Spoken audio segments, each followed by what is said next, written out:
We are joined now by Senator Marsha Blackburn of Tennessee. She is on the ballot tomorrow. She has already gotten my vote. And, Senator, I know you're working all the time. I saw you Saturday, right after I landed back from Pennsylvania and campaigning all day with Dave McCormick. You were about to head up and go campaign in Knoxville, where Tennessee was playing against Kentucky. We just had on Bernie Moreno, his campaign going really well in Ohio. I know you're not only focused on your own race, but also on Republican Senate control overall. You've got my vote. Encourage every Tennessean to go vote for you. What do you see on the ground here as we sit on election eve? I'm in Upper East Tennessee today, and just left a meeting with a lot of people that are working on campaigns, and they were so excited to have the biggest crowd they've ever had at their Kingsport Republican Club. And, people are ready for the election. They are ready for a Donald Trump victory. They are ready to see us take the U.S. Senate. They are very hopeful. We will hold the House. People want to get this country back on the right track. And Clay, people are tired of being broke, and the economy is in shambles. And they know that. People aren't hiring. People aren't getting wage increases. And they're tired of inflation and what they're paying at the gas pump in the grocery store. They don't like what they see with this open border and illegal immigration. And so people are saying, well, let's get this job done. And I think that's why the early vote has been so high and why you'll see people show up tomorrow. Senator Blackburn, appreciate you being with us as always. You're not new to the Senate, right? We've had a number of people in recent weeks who are just trying to get into the Senate for the first time. You know how this works, and you know what is possible. Let's just take a look forward here into an administration, a second Trump term with House and Senate control in Republican hands. A happy day. Hopefully we get there. What's top of the agenda, though? Because I think that factors in when people are thinking about, is it even worth me voting? Or maybe if they're thinking, who should I vote for? What would you want to see get done? I mean, what are some of the first things you think in the Senate you could help vote for and pass through that would help Donald Trump get his agenda into action? The first thing that we need to do is to make the Trump tax cuts, those 2017 tax cuts, permanent. That is what people are wanting to see. And they want some stability in that. And with inflation being so high, they don't want the $7 trillion tax increase that they would get under Kamala Harris. They're saying, let's make certain that we get those tax cuts done. Now, day one, you're going to see President Trump get sworn in and go straight to the Oval Office and start signing executive orders and pushing to begin drilling on day one, pushing to go back to building the wall, building the Keystone Pipeline. There are so many things he will do by executive order. And then we will be able to follow a lot of that with congressional action. That's why it's important that we have the House, the Senate, and the White House. Marsha, I know you're plugged in. And again, go vote for Marsha Blackburn. She's going to win in my home state of Tennessee. She deserves to win for being right on so many things during her career. But I know you're focused on the overall battlegrounds. I mentioned we just talked to Bernie Moreno.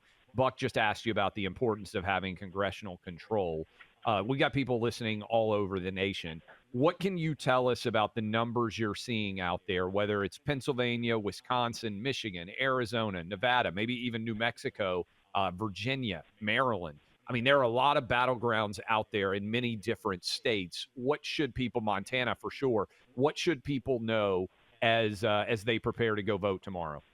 And for your listeners, West Virginia is a Senate seat that is flipping from Democrat to Republican. You mentioned Bernie Moreno's race in Ohio. You've got Tim Sheehy, who is in Montana. We should get all three of those seats. Now, races that are tied up, you've got Pennsylvania, Michigan, Wisconsin, all of those are tied races, and it really just depends on who gets their voters to the polls. In addition to that, you can look at Nevada, And Sam Brown has been able to close that gap. He is only a couple of points down in the polling. Same for Nella Domenici down in New Mexico. That's another race that is right there on the cusp. Governor Hogan over in Maryland is running a great race. Hung Cao in Virginia has picked up momentum in the last week and a half. And if people go vote, these candidates will end up winning. Speaking of Senator Marsha Blackburn of Tennessee, and Senator, I spent a fair amount of time looking at opposition media, reading their editorials, watching some of their shows, and it has been very clear from what I've seen that in the closing days here, it's not so much a campaign for what Democrats would do, but a campaign that is meant to frighten, particularly women, about what will happen to them, and they won't be able to get medical care. They won't talk about abortion. They won't actually use the word. And then on top of it, just the most blatant lies. And what comes to mind is Barack Obama came out and said that Trump said there are good people on both sides. The lie. Biden has said it. This lie. They've used it many times before. But to pull that in the last few days, does it feel like desperation to you? Is this something you expected? How do you view the closing argument that the Democrats are making? With the Democrats and their campaign with Kamala, they tried the campaign of joy. Nobody bought that. So they moved on to the economy. Nobody got their message there. They went to the border, and people thought, you got to be kidding me. An open border is your border policy. So nothing has stuck. So now what they're doing is villainizing their opponents and trying to frighten people. And candidates always have a choice. You can run a campaign on hope and a better future, or you can run a campaign on fear. And what they have done is pivot to fear because it's the only thing they have left that they think could help them to win. And the things they are saying are just not true. No doubt. Marsha, do you think that the panic is starting to set in? The analogy I've used is we've got the lead at halftime, but as anybody out there that has ever played a sport knows, you can have a really good half, and if you come out and you don't deliver in the second half, a game you're winning can turn into a loss. You've got to add on more momentum, add on more steam, as General Nealon used to say, in the second half. Do you feel like we have the halftime lead, and that if everybody out there listening to us right now rolls out for the second half, because about half people have voted so far, and shows up on Election Day, that Trump, yourself, and many other Senate candidates as well as House candidates are going to ride to victory? I certainly do. I feel like we do have the lead.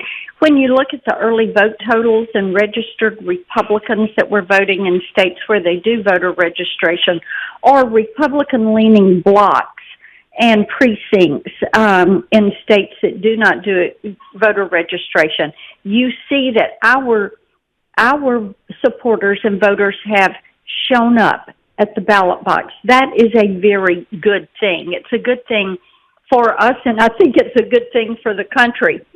So, yes, indeed, we do, but we're not going to win. If people get complacent, or if people say, I think they've got this, and don't show up, we won't win. Senator Blackburn, I wanted to ask you just to go a little further into that with what concerns you at this phase. We've shared a lot of the early data, which Clay says it's halftime, we're up, and that's basically, I think, indisputable right now based on the early vote data overall.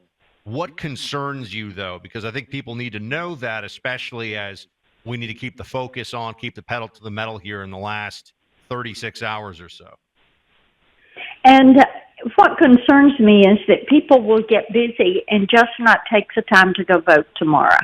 And if they do that, we won't have victories in these states like Montana. And, the president is leading in Arizona. Everybody in Arizona, go vote. The president is leading in Nevada. We need everybody there to go vote. And the other thing to keep in mind is we want to make sure that President Trump not only wins the Electoral College, but that he wins the popular vote. that requires that everybody go vote. You think the popular vote's in play? Because I've been saying that on the show for some time. We want to win the electoral vote. We don't care how we win. Scoreboard, he gets to 270. Nothing else matters. But if he could win the popular vote, you know this better than anybody. Chuck Schumer and a lot of other Democrats in power, Hakeem Jeffries in the House, they would sit back and say, wait a minute, we really were off when it came to misjudging what the American people cared about. And it would force them to recalibrate all of their potential political persuasion. That's what the popular vote win could do. Winning overall is great, but if we really storm the polls and win the popular vote, it's a wave-style election, right? Oh, absolutely. And the thing is, it forces them away from this woke leftist Green New Deal, ESG, DEI kind of agenda that they have had, and shows that the American people have rejected what they stand for. And so you're so right about that, because if you win that popular vote, then you have that momentum to make those policy changes. So it is imperative that we win that popular vote also.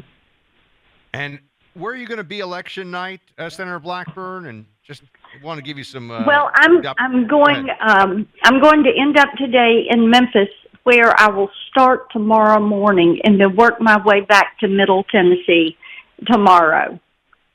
All right. And you will be celebrating your election win in the great state of Tennessee, in the great region of Nashville. So, Marsha Blackburn, congrats. Enjoy the day. Keep killing it. And hopefully we have a lot to celebrate tomorrow come the evening. You got it. Take care. Bye now. Thanks so much. No matter what happens in this election, the fight for life continues day in and day out, as you know. The overturning of Roe v. Wade was legally and ethically the right thing, but it has not ended the practice of widespread abortion in states across this country. So while we try to change hearts and minds, we also need to save as many lives as we can now, because lives are being lost, as you know, in abortion clinics in cities, particularly all across America. That's where preborn comes in. They're not waiting for laws to change. They're not waiting for everybody to understand what's really going on here. They are taking action as part of the pro-life community to save the lives of tiny babies and to help mothers-to-be make the choice of life for their children. This is their only focus day in and day out. They've been doing this for decades. The preborn clinic doesn't judge anyone. Their only mission is just to save the lives of unborn children by giving moms-to-be care and love. They listen, they support, and they even offer supplies for up to 2 years after the birth of the baby. Preborn's team of dedicated women and men have saved the lives of 300,000 babies over the last 2 decades. The ultrasound is generally the beginning of this whole experience for expectant mothers. They get a free ultrasound, and then when the choice is made for life, Preborn steps in and supports them. You can make donations right now. You, the pro-life community, you can make this possible. They can give preborn ultrasounds for just $28 each. Now, you can donate $28, but maybe some of you have 5 times that amount, $140.